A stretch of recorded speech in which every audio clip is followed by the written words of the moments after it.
I'm gonna show you how you can find out which pal does which job, and I'm also gonna show you how to make them do that job. The first thing you wanna do is go to your party or your pal deck. I'm gonna use the party just because it has a more detailed overview of what each character does. So we're gonna look at this one. On the right, you see work suitability. You see kindling, planting, handiwork, lumbering. All of these are jobs that can be done inside and outside of your base. So you want to make sure that you understand which pal does which job. If we look to the left with passive skills, we can see that some pals might actually be better suited for working than others.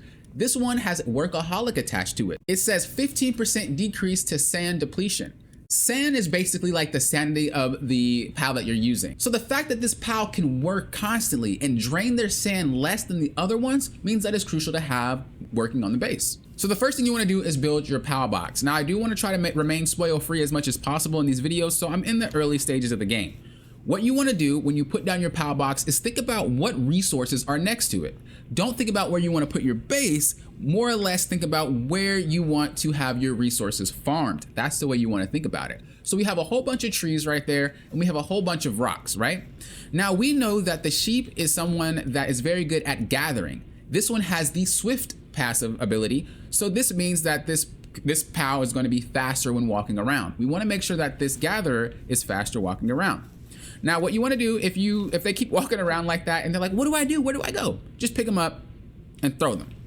They're going to eventually lock onto something and they're going to do their work. So now that we have a transporter, what we want to do is we want to put something down that can break rocks and break trees. This deer is actually really good at breaking trees. So what we're going to do is we are going to drop it right there and again, pick it up. There we go. And just throw it near it. Usually, look at it, looks so mad. It's like, oh, I can't believe I'm picked up. I'm not this light. Okay, so we put it there, and as you see, it gets ready, and it's gonna start attacking the tree. Remember, we do have this guy right here, so we're gonna pick it up, and we're gonna throw it over there so it can transport the goods, just like that. It's gonna go ahead and transport it. So put them down in your base, and then throw them where you want them to do their job. Now you might be thinking, well, you have a handy worker, and then you have a woodworker.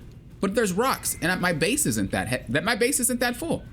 That's all right. What we're gonna do now is we're going to again take a pal that does a job and we're gonna throw it, bow, right at it. So now not only do we have my pal that's in my pocket in my party working on the rocks, we also have two pals that are in base working on wood and working on transporting the wood.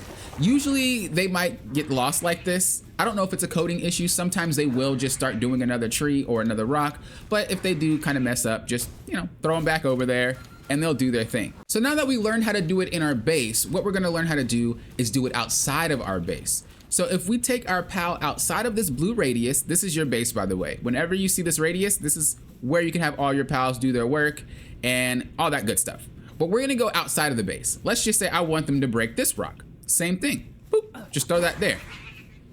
Now you're not gonna have a pal transport it because of the simple fact that you can only have one pal out at a time.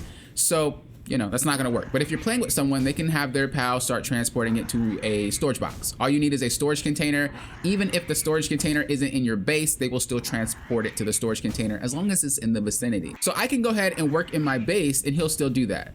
You wanna keep in mind though that there is a radius. If you get too far away, it will snap back to you, I'm pretty sure. It actually doesn't seem to do it. I know that when I was doing it, it snapped. There it goes. Okay, because I was like, when you get too far, it will snap back. But this is still really cool, especially if you're like, okay, well, I'm gonna have you work on that copper ore, and I'm gonna work on this tree over here. Then we can work together and we can still do our things. And as you see, my pals over there are still working on the wood. The sheep is still transporting the goods to the storage chest. And the bright side is the bigger your base gets or the more players you're playing with, the easier this becomes. You can start having a little you could just basically have like a factory just going at all times when you want to get things done. That's one of the cool, unique things about this game that I really enjoy. But I just wanted to make this little short guide on how to figure out which pal does which job and how to make them do that job. A lot of the times you will need to lift them up and throw them in the vicinity, but there are times where they will just automatically go. It really just depends on what's happening around them at that time. If you're enjoying these quick, simple, bite-sized guides for Palworld, make sure you like and subscribe. That way you're notified when I drop more. I'm gonna try to keep them as simple as possible, and I'm gonna try to keep them as spoil-free as possible. Until next time, you know what I always say. Think you guys are doing what? Hopping often, with often.